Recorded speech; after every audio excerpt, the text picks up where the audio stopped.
함께 묵도하심으로 수요일밤 예배를 하나님께 드리시겠습니다.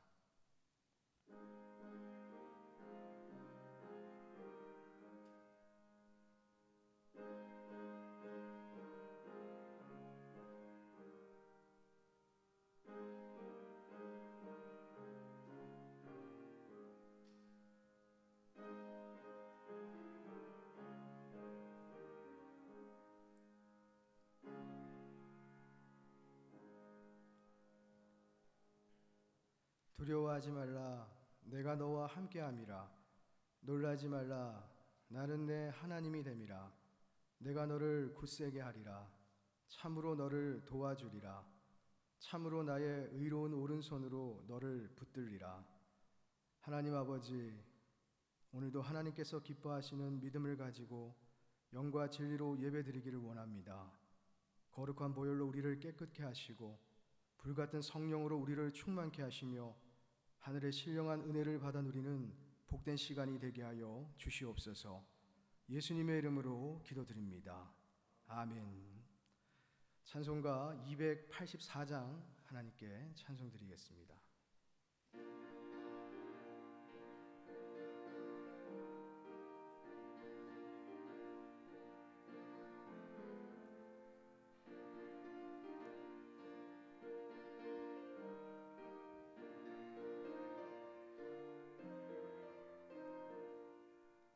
오랫동안 모든 죄 가운데 빠져 더럽기가 한량 없던 우리들 아무 공로 없이 구원함을 얻어 하나님의 자녀 지금 되었네. 주의 그 사랑 한량 없도다. 찬송할지어다 예수의 공로. 주의 그 사랑 한량 없도다. 찬송할지어다 예수의 공로. 주의 보혈로서 정결하게 씻겨 죄악에서 떠난 몸이 되었고 세상 근심 구름 간 곳 없어지니 하나님의 빛이 영화롭도다. 주의 그 사랑 한량 없도다. 찬송할지어다 예수의 공로. 주의 그 사랑 한량 없도다. 찬송할지어다 예수의 공로. 죄의 깊은 잠과 뜬 세상의 꿈을 어서 깨어나라 나의 친구여. 은혜 받을 날과 구원 얻을 때가 지금 온 세상에 선포되었네. 주의 그 사랑 한량 없도다. 찬송할지어다 예수의 공로. 주의 그 사랑 한량 없도다. 찬송할지어다 예수의 공로. 백대화 권사님 기도하시겠습니다.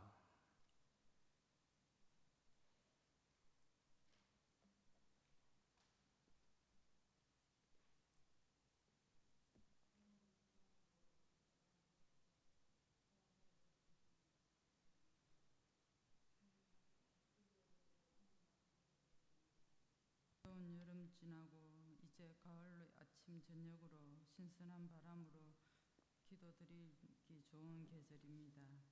주님 저 자신을 돌볼 수 있게 하셔 주시고 지금 또 죄와 허물로 인하여 죽을 수밖에 없는 어둠자들 주님 보살펴 서로 사랑할 수 있게 간절히 바랍니다.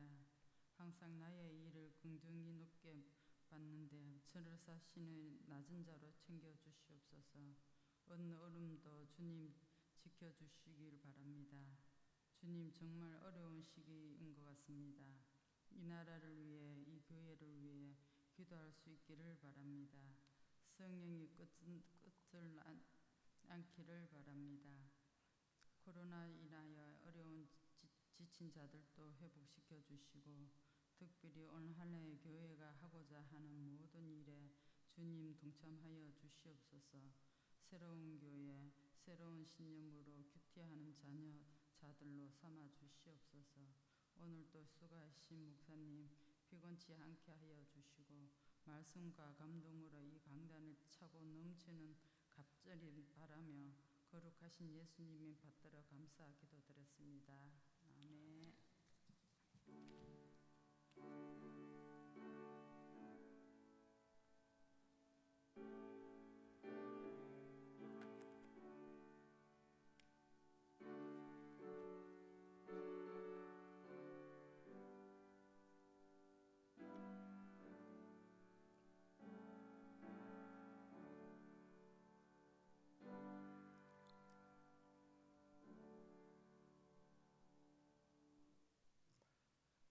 하나님의 말씀은 야고보서 2장 14절에서 26절까지의 말씀입니다.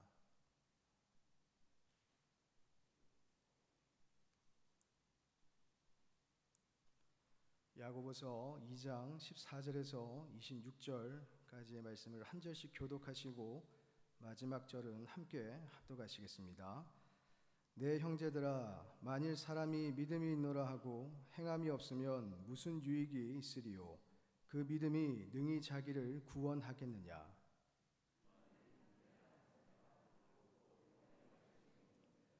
너희 중에 누구든지 그에게 이르되 평안히 가라, 덥게 하라, 배부르게 하라 하며 그 몸에 쓸 것을 주지 아니하면 무슨 유익이 있으리요?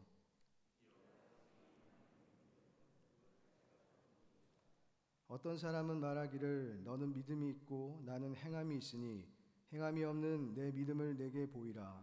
나는 행함으로 내 믿음을 내게 보이리라 하리라.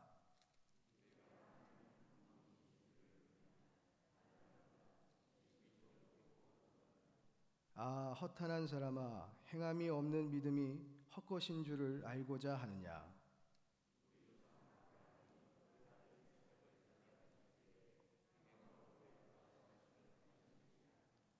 네가 보거니와 믿음이 그의 행함과 함께 일하고 행함으로 믿음이 온전하게 되었느니라.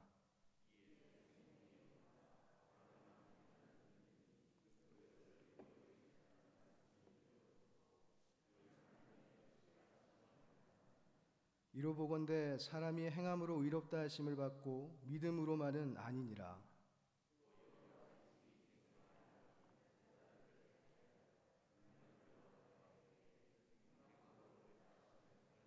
함께 읽겠습니다. 영혼 없는 몸이 죽은 것 같이 행함이 없는 믿음은 죽은 것이니라. 아멘. 할렐루야. 하나님의 은혜와 평강이 오늘도 함께 예배드리시는 모든 성도님들과 또한 영상으로 함께 예배드리시는 모든 분들에게 함께 하시기를 예수님의 이름으로 간절히 축원합니다. 주 60년에 네로 황제로부터 시작된 이 기독교 박해는 313년에 콘스탄틴 황제가 기독교를 공인할 때까지 250년 동안 계속되었습니다. 그때 예수님을 믿는 사람들은 그냥 붙잡히는 대로 모두 다 죽임을 당했는데요. 로마 원형 경기장에서 사자의 밥이 되어서 죽기도 했고 불에 태워서 죽임을 당하기도 했고 또 어떤 사람들은 십자가형으로 죽는 그런 그리스도인들도 있었습니다.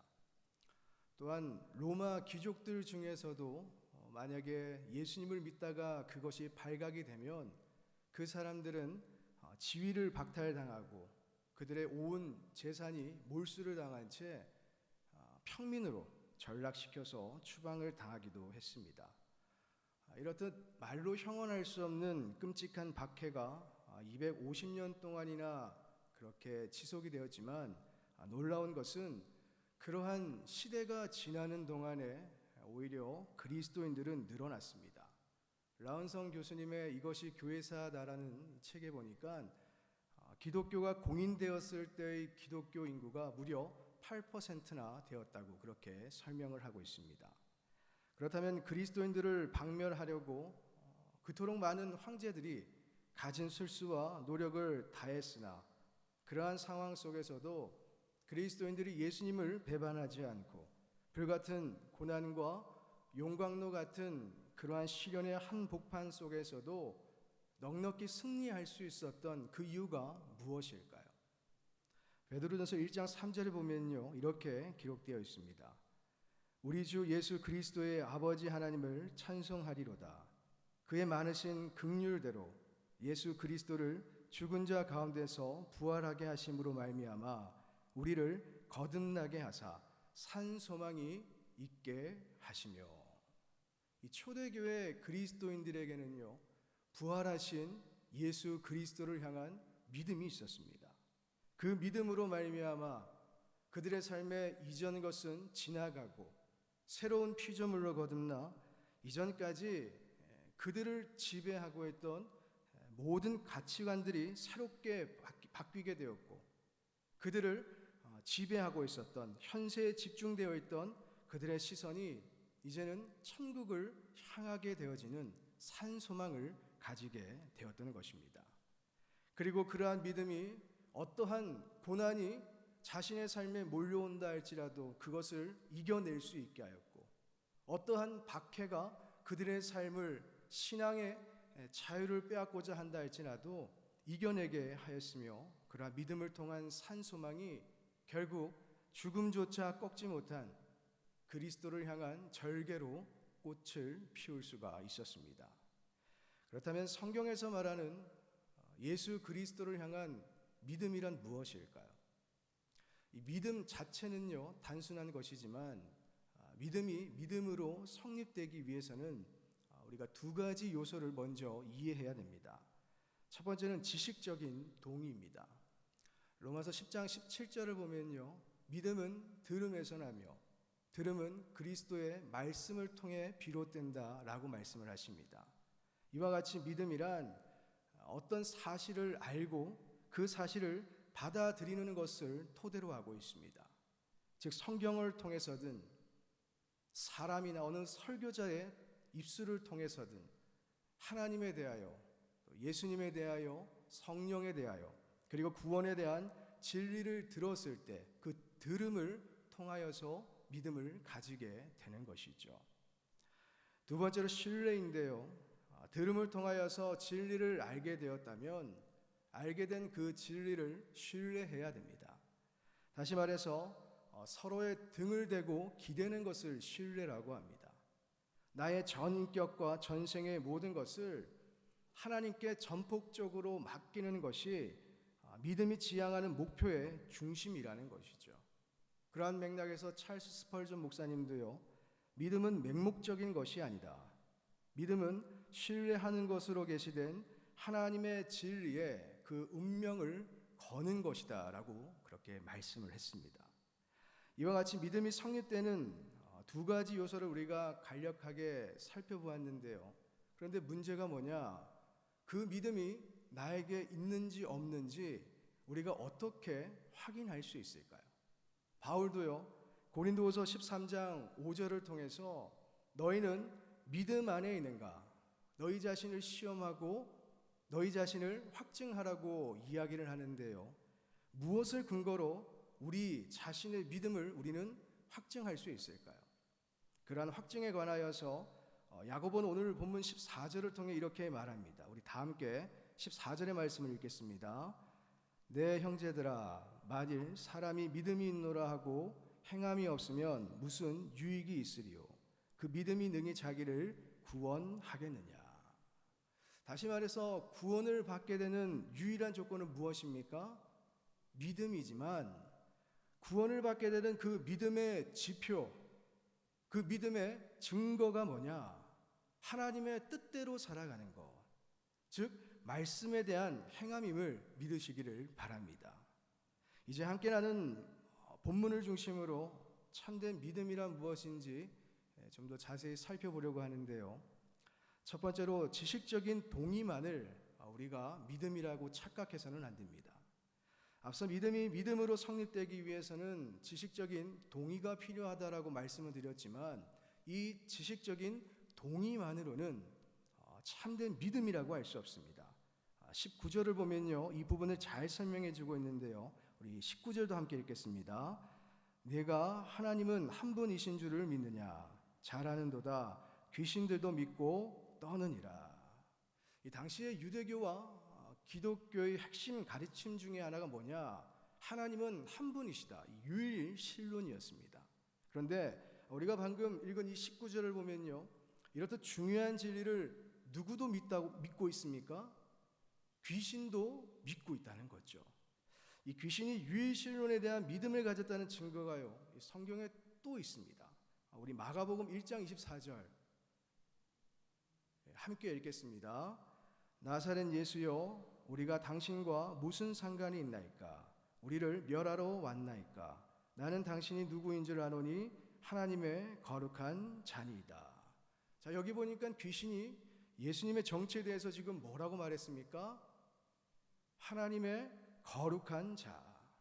여기서 이 거룩이라는 단어가요, 헬라어로 하기오스입니다. 이 하기오스라는 것은요, 영적 지각력을 가지고 있던 귀신이 예수님의 신성을 드러내는 정확한 표현입니다. 그리고 마가복음 5장 7절도 우리 한번 보겠습니다. 시작. 큰 소리로 부르짖어 이르되 지극히 높으신 하나님의 아들 예수여, 나와 당신이 무슨 상관이 있나이까? 원하건대 하나님 앞에 맹세하고 나를 괴롭히지 마옵소서 하니. 자, 이 말씀을 통해서는 귀신이 예수님의 정체에 대해서 지금 뭐라고 고백했습니까? 지극히 높으신 하나님의 아들. 이렇게 귀신 스스로가 가진 믿음이 고백되어지고 있는 것을 우리가 보게 됩니다. 이렇게 짧게 살펴보았지만요, 분명한 사실 하나를 우리는 확인할 수 있습니다. 귀신도 지금 무엇을 가지고 있습니까? 하나님을 향한 믿음입니다. 자, 그렇다면요, 믿음을 가진 귀신은 구원을 받습니까? 믿음을 가지고 있는 귀신은요, 왜 구원을 받지 못할까요? 성경에는 뭐라고 우리에게 말씀하고 있습니까? 구원은 오직 믿음으로 받는 것이다. 이러한 진리를 우리에게 말씀해 주고 있는데, 귀신이 믿음을 가지고 있음에도 불구하고 구원을 받지 못한다면 뭔가 앞뒤가 맞지 않는 것 아닐까요? 이 질문에 대한 답은 앞서 말씀드렸습니다. 귀신이 구원을 받지 못하는 이유는 그 믿음은 참된 믿음이 아니라 하나님의 정체와 존재에 대한 지식적인 동의만을 가지고 있었기 때문입니다. 그런데 안타깝게도요, 이와 같은 지식적인 동의만을 가지고 그 믿음을 확증해 줄 삶의 뚜렷한 변화, 분명한 행함이 없어도 나는 참된 믿음을 가지고 있다 오해하고 있는 많은 그리스도인들이 교회 안에 있다는 점입니다. 그러한 맥락에서 미국의 남침례교 순회 설교자인 폴 워셔 목사님께서 회심이라는 책을 통해 참된 믿음에 관하여 이렇게 설명하셨는데요, 잘 들어보시길 바랍니다. 성경에서 믿다라는 말은 어떤 사실을 지성적으로 이해하거나 그 사실을 받아들이는 것에 국한되지 않는다. 성경이 가르치는 믿음은 믿음의 대상을 온전히 신뢰하고 의지하여 그것을 행위의 근거로 삼는 것을 뜻한다. 따라서 예수 그리스도를 믿는 믿음은 입으로 한 고백이나 마음으로 느끼는 감정으로 그 진정성을 판단할 수 없다.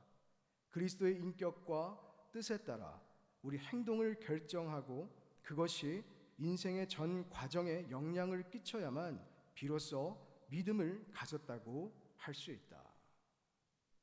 우리들은 어떻습니까?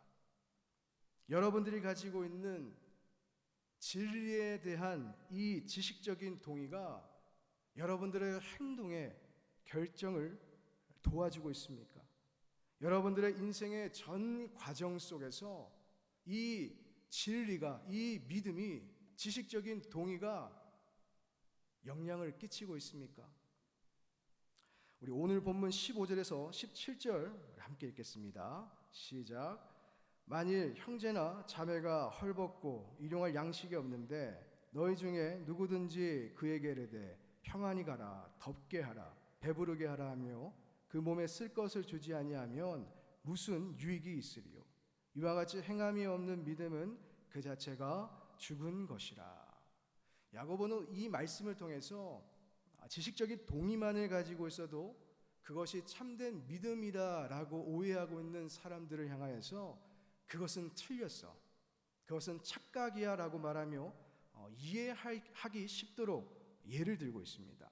만일 헐벗고 일용할 양식이 없는 형제가 있다면 말만 하지 말고 그 상대방에 처해진 형편에 관하여 나의 지식적인 동의만을 두지 말고 어떻게 하라는 겁니까? 나의 생각, 나의 인지, 나의 말, 그것을 행함으로 실천해야 된다. 이것이 담이 없는 사랑으로 나 같은 죄인을 위해서 십자가에서 피 흘려 죽으신 예수 그리스도를 참되게 아는 그리스도인이요, 그러한 지식적인 동의의 과정을 지나 참된 믿음을 가지고 있다는 삶의 확증임을 여러분들 믿으실 수 있기를 바랍니다. 제가 얼굴은 이래도요 생각보다 감성적입니다. 어느 날 김춘수 시인의 꽃의 그 시의 한 구절을 보면서 불현듯 오늘 본문의 구절이 떠올랐던 때가 있는데요. 내가 그의 이름을 불러주기 전에는 그는 다만 하나의 몸짓에 지나지 않았다. 내가 그의 이름을 불러주었을 때 그는 나에게로 와서 꽃이 되었다. 이게 무슨 뜻입니까? 있다라고 사실만으로 존재했다는 것이 이름을 불러주었을 때에 꽃이라는 의미와 가치가 부여된 존재로 새롭게 태어났다는 것입니다. 마찬가지로 하나님의 형상만 남아있지 반드시 멸망당해 지옥에 가게 될 죄인이 예수 그리스도에 대한 믿음을 가지면 그 믿음을 통하여서 태초에 지음을 받았던 인간 본연의 의미와 가치가 완전히 회복되는 것입니다. 그때부터는 하나님의 자녀가 되는 것이고 예수 그리스도의 신부가 되는 것입니다. 택하신 족속이 되는 것이고 왕같은 제사장들이 되며 거룩한 나라요 그의 소유된 나라로서 이 땅에 하나님의 뜻을 펼쳐갈 수 있는 거룩한 공동체, 거룩한 삶을 우리가 영위해 갈 수 있게 되는 것입니다. 이와 같은 과정을 한 단어로 요약하여 born again, 거듭남이라고 합니다. 중요한 것은 이러한 거듭남은요 단순히 우리의 신분상의 변화, 존재 가치의 혁신만으로는 끝나지 않는다는 점입니다. 죄인이 거듭나게 되면요 반드시 하나님의 뜻을 향한 갈망이 생겨나게 됩니다. 그러한 갈망을 통하여서 나에게 주시는 말씀, 내 귀에 들리는 말씀, 나로 인하여 보게 하신 말씀, 그 말씀에 대한 순종이 반드시 이루어지게 되는 것입니다. 그리고 그러한 순종함을 통하여서 우리의 모든 전인격적인 삶이 하나하나 거룩한 주님을 닮아가게 되고 주님의 뜻 가운데 우리의 삶을 기준 삼아 신학적인 용어로 성화, 거룩한 삶으로 우리가 날마다 성장해 갈 수 있게 되는 것이죠. 왜냐하면 그러한 순종과 행함이 내가 참된 믿음을 소유하고 있다는 증거가 되고 믿음의 지표가 되기 때문입니다. 혹여나 귀신이 가지고 있었던 이 지식적인 동의에만 머물러 있는 분이 혹시 있으실까요? 오늘 이 시간을 기점으로 하여서 삶의 분명한 변화와 행함이 동반되어져 있는 참된 믿음을 소유하고 살아가실 수 있기를 예수님의 이름으로 간절히 축원합니다. 그리고 두 번째로 행함을 있게 만드는 참된 믿음을 우리는 소유해야 됩니다. 예수님을 믿는다고 고백하며 구원의 확신을 가지게 되었지만 그러한 시점의 전과 후의 삶에 아무런 변화가 없다면 그 이유가 무엇일까요? 이와 관련하여서 김세윤 박사님이 칭의와 성화라는 책을 통해 이렇게 설명하셨는데요. 우리의 구원이 전적으로 하나님의 은혜로 이루어지는 것이고 믿음으로 받는 것이라고 요약되는 칭의로는 많은 피상적인 사람들에게 방종을 위한 면허증쯤으로 오해되어 왔다. 행위가 아닌 오직 믿음으로만 구원받는다. 이 구원론에 대한 오해 때문에 실질적인 삶의 변화가 또한 뚜렷한 증거가 없음에도 불구하고 나는 참된 믿음을 가지고 있다는 확신만 가진 채 믿음을 가지기 전과 후의 삶은 전혀 상관없이 그저 내 삶의 욕구를 충족시키기 위하여서 나의 욕망을 해결하기 위한 그렇듯 방종을 위한 면허증을 소지한 채 우리가 살아가기도 한다는 것입니다. 물론 구원은 오직 믿음으로만 이루어집니다. 그러기에 에베소서 2장 8절에서 9절에서 너희는 그 은혜에 의하여 믿음으로 말미암아 구원을 받았으니 이것은 너희에게서 난 것이 아니요 하나님의 선물이라. 행위에서 난 것이 아니니 이는 누구든지 자랑하지 못하게 함이라. 그렇게 말씀을 하신 것입니다. 하지만 믿음으로 구원받았다 확신하면서도 구원받은 그와 같은 성도로서 분명한 삶의 변화가 없다면 애초부터 내가 확신하고 있던 그 믿음이 진짜 믿음인가? 내 생각 속에만 머물러 있던 착각은 아니었을까? 그것을 우리가 돌아보고 점검해 봐야 된다는 것입니다. 그러한 맥락의 말씀이 22절에 기록되어 있는데요. 자, 우리 22절의 말씀을 함께 읽겠습니다. 내가 보거니와 믿음이 그의 행함과 함께 일하고 행함으로 믿음이 온전하게 되었느니라. 함께 읽으신 거죠? 이 말씀에 보면요, 지금 믿음과 행함의 관계를 지금 설명해 주고 있습니다. 믿음과 행함이 지금 따로따로 분리되어 있다는 겁니까? 아니죠. 함께 일한다. 함께 존재한다. 한 걸음 더 나아가서 이 행함을 통하여서 믿음이 어떻게 된다고요? NIV 영어 성경을 보면요, complete, 완성되다, 완전하다라고 그렇게 기록되어 있습니다. 다시 말해서 구원의 조건으로서 우리의 행함이 필요한 것이 아니라 믿음을 가지고 있다는 그 믿음의 열매로서 나타나는 행함이 나의 눈으로든 누군가의 눈으로든 보여져야 한다는 겁니다. 그러므로 구원을 받았다고 확신하면서도 누군가를 차별하거나 누군가를 계속해서 용납하지 못하거나 악의적인 생각을 가지고 누군가를 비판하거나 어려운 성도와 이웃을 보면서도 그냥 그 형편만 상황만 인지한 채 아무런 관심을 가지지 않고 사랑을 행하지 않고 돌보지 않는다면 내가 정말 인격적으로 예수님을 만난 것이 맞는가? 내가 정말 예수 그리스도의 그 놀라운 은총을 경험한 사람이 맞는가? 나는 진실로 참된 믿음을 가지고 있나? 우리는 성찰할 수 있어야 됩니다. 야고보는 믿음의 개념을 좀 더 쉽게 이해할 수 있도록 오늘 본문에서 두 사람을 지금 예로 설명하고 있습니다. 첫 번째가 아브라함이고요. 두 번째로 믿음의 반열에 오르리라고는 생각할 수 없었던 기생 라합입니다. 먼저 아브라함에 대해서는 우리 21절 큰 소리로 읽겠습니다. 시작. 우리 조상 아브라함이 그 아들 이삭을 제단에 바칠 때에 행함으로 의롭다 하심을 받은 것이 아니냐. 아브라함이 어떻게 구원의 또 다른 표현인 의롭다 하심을 받았을까요? 그 아들 이삭을 제다 드리는 행함 때문이라고 말씀을 하는데요. 그런데 여기서의 키포인트가 아브라함이 행함이 아니라 이러한 아브라함의 행함이 가능할 수 있도록 만들었던 그 동기를 우리가 발견할 수 있어야 된다는 것이죠. 아브라함이 그러한 행함을 나타내기 전인 창세기 15장 6절을 보면요, 아브라함이 여호와를 믿으니 여호와께서 이를 그의 의로 여기셨다. 그렇게 기록되어 있습니다.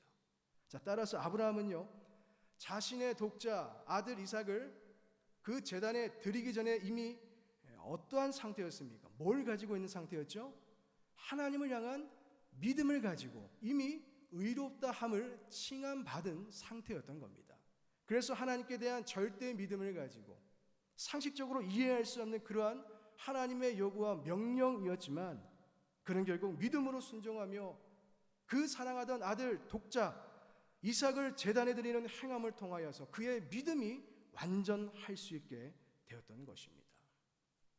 기생 라합도 마찬가지인데요. 자, 우리 25절도 읽겠습니다. 시작. 또 이와 같이 기생 라합이 사자들을 접대하여 다른 길로 나가게 할 때에 행함으로 의롭다 하심을 받은 것이 아니냐. 히브리서 11장 31절에도요 라합에 관한 말씀이 기록되어 있는데요, 믿음으로 기생 라합은 정탐꾼을 평안히 영접하였으므로 순종하지 아니한 자와 함께 멸망하지 아니하였도다. 라합이 그냥 구원받은 것이 아닙니다. 라합은요, 성경의 말씀과 같이 하나님을 향한 믿음이 있었습니다. 그리고 그러한 믿음은 어떻게 증명이 됐느냐? 다른 사람들과는 다르게 그녀는 생명을 걸고 하나님의 사람들을 영접하는 그 행위를 통하여서 확증되었다는 것이죠. 이것이 구원받지 못하고 멸망당했던 여리고 성의 다른 사람들과 달랐던 점입니다. 그러므로 여러분들에게도요, 하나님을 위해서라면, 그것이 하나님의 말씀이라면 목숨을 걸고서라도 지키려는 일사각오, 결사각오와 또 신앙의 고든 절개가 행함으로 온전해지는 그와 같은 참된 믿음을 소유하실 수 있기를 예수님의 이름으로 간절히 축원합니다. 사랑하는 성도 여러분, 구원은 반드시 믿음으로만 받습니다.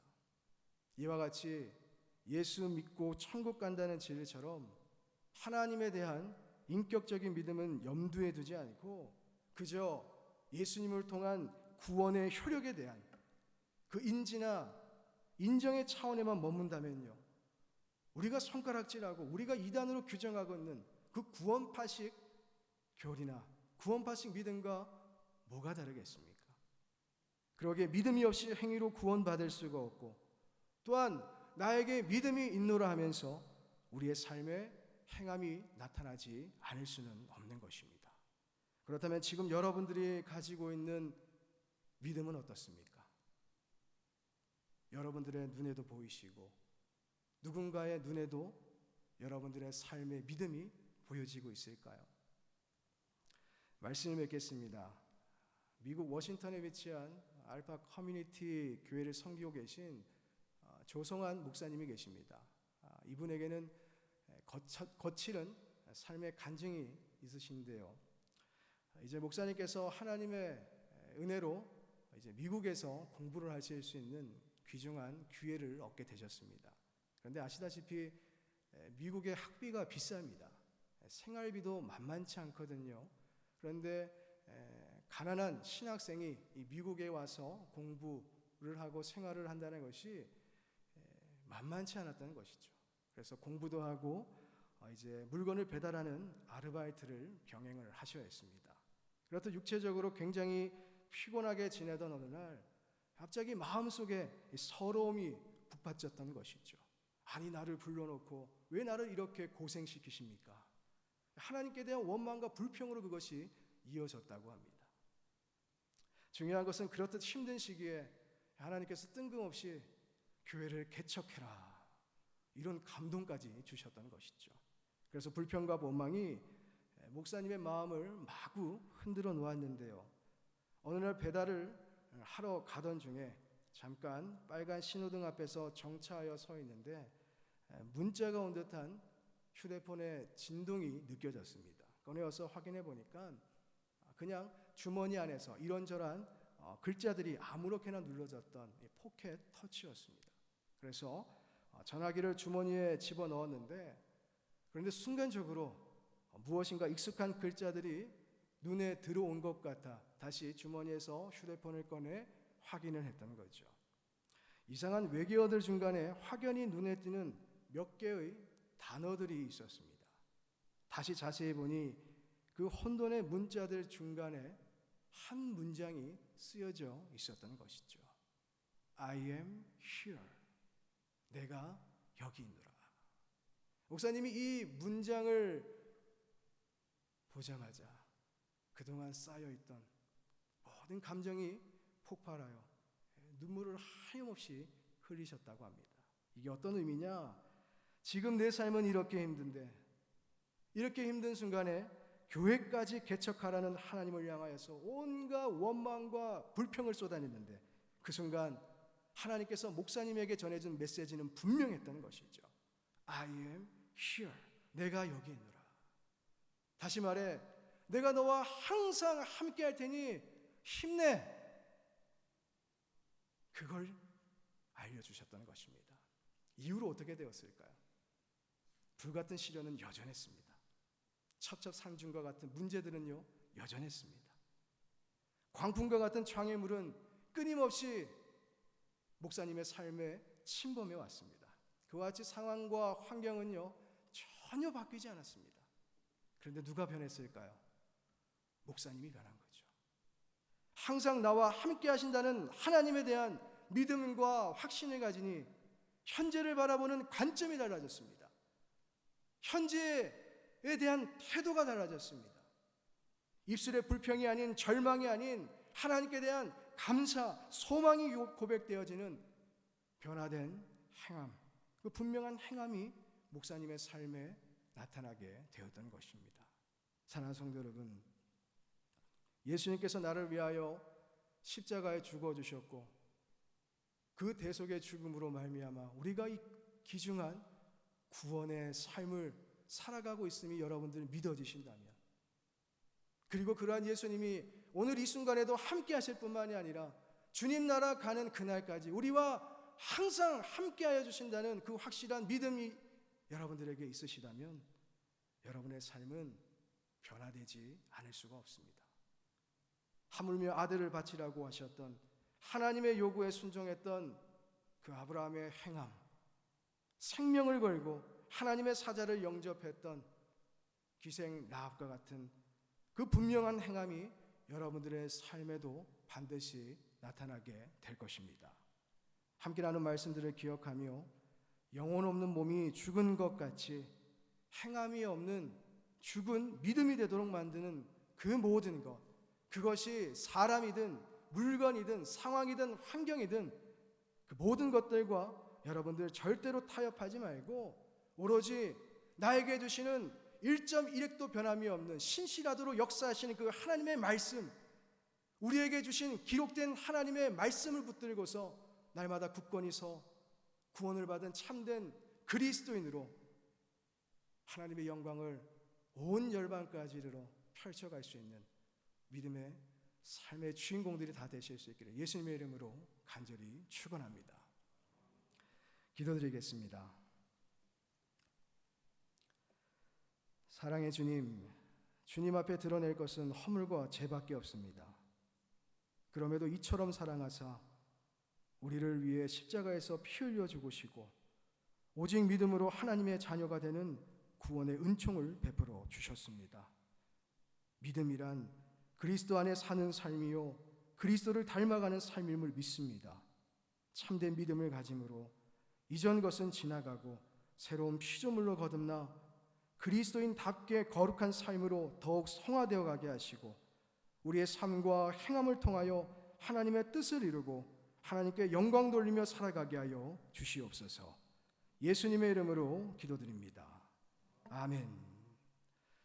우리 찬송가 289장 하나님께 찬송 드리시겠습니다.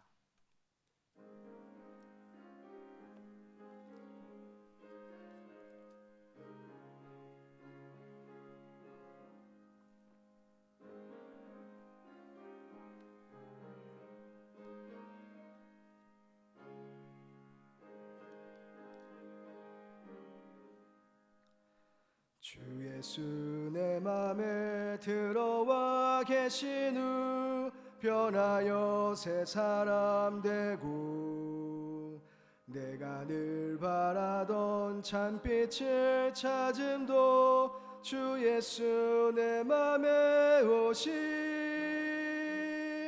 주 예수 내 맘에 오심 주 예수 내 맘에 오시 물밀듯 내 맘에 기쁨이 넘침은 주 예수 내 맘에 오심 주 예수 내 맘에 들어와 계신 후 망령된 행실을 끊고 머리털보다도 더 많던 내 죄가 눈보다 더 희어졌네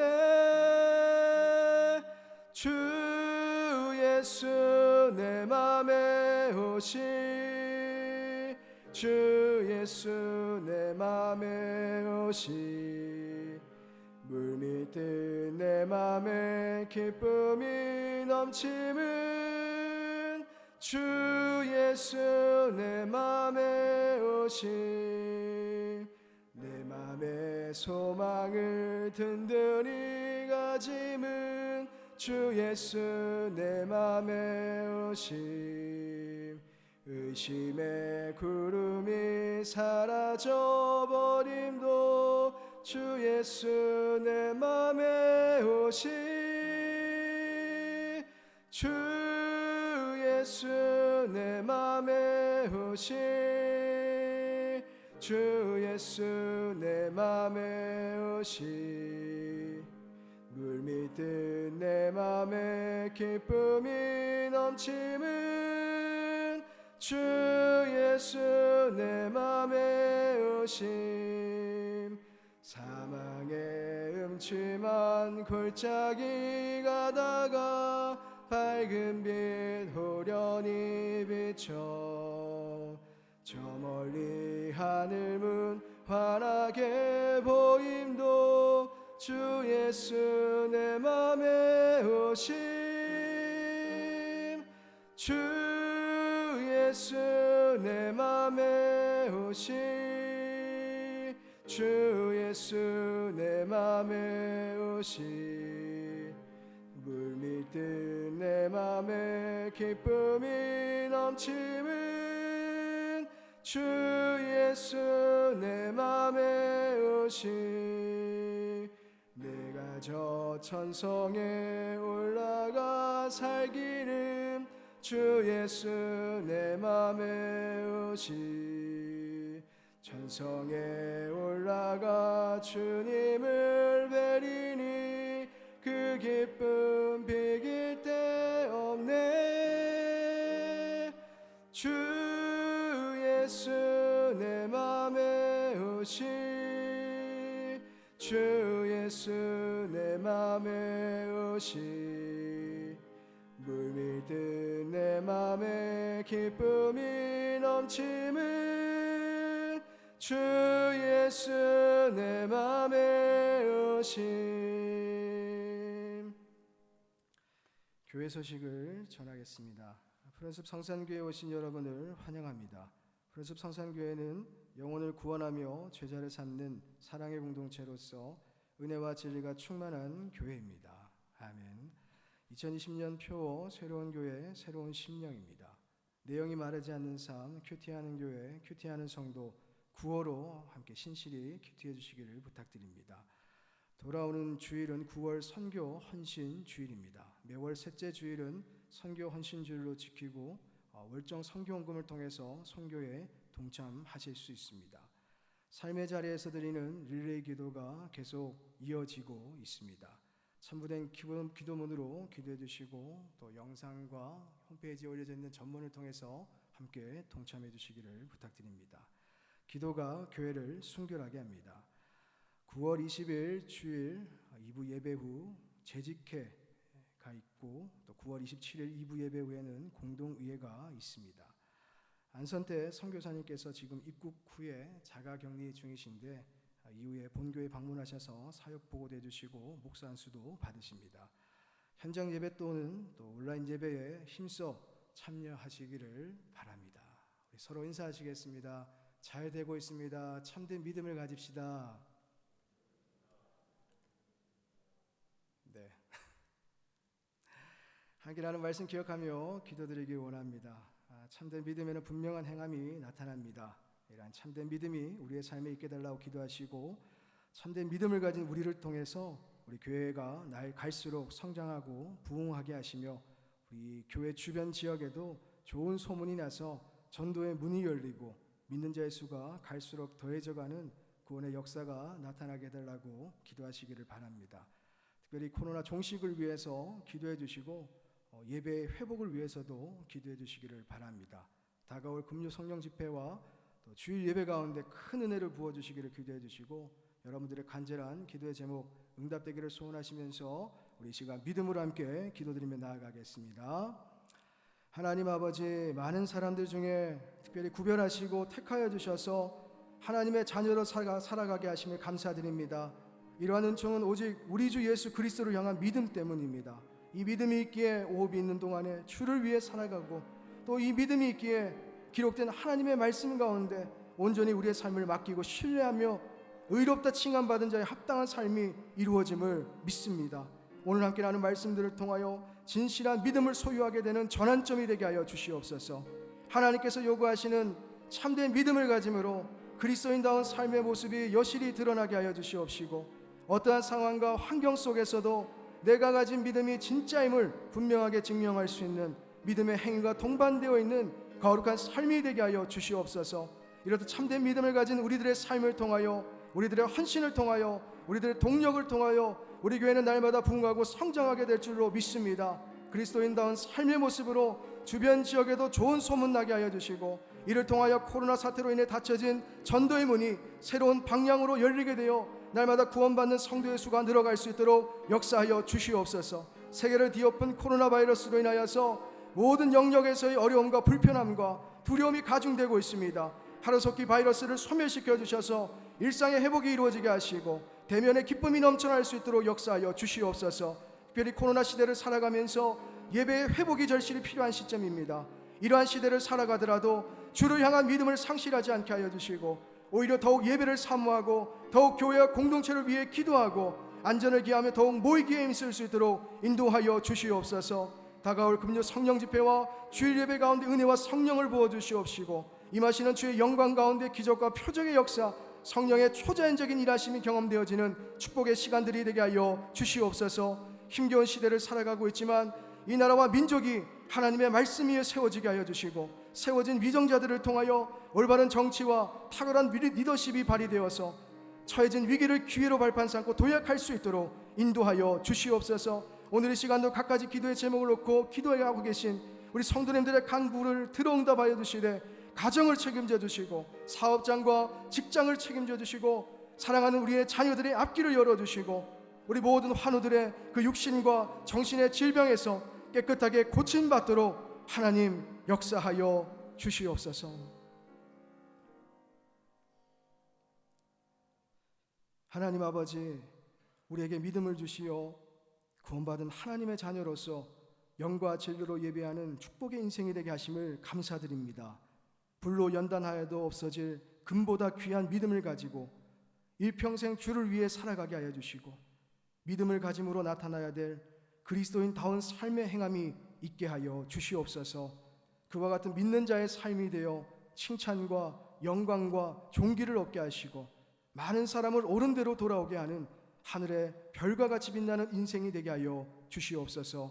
코로나 바이러스를 속히 소멸시켜 주시옵시고, 이러한 시대를 살아가고 있지만 좌로나 우로나 치우침이 없는 신실한 신앙생활을 영위해가게 하여 주시며, 힘써 예배를 드릴 뿐만이 아니라 우리 개인의 영성생활을 통하여서 골방의 은혜가 누려지는 축복의 나날들이 되게 하여 주시옵소서. 다가올 금요 성령 집회와 주일 예배 가운데 임하여 주시고, 성령 안에서 영혼의 소성함과 회개의 역사와 전인격적인 구원의 역사를 나타내어 주시옵소서. 성도님들의 간절한 간구에 주목하여 주셔서 합당한 때에 기쁨으로 누려지는 응답의 역사를 속히 이루어 주시옵소서. 소원을 담아 정성껏 드려진 예물 또한 받아주시고, 그들의 영혼의 만족과 범사의 형통함과 기도의 제목마다 그 소원이 응답될 수 있도록 역사하여 주시옵소서.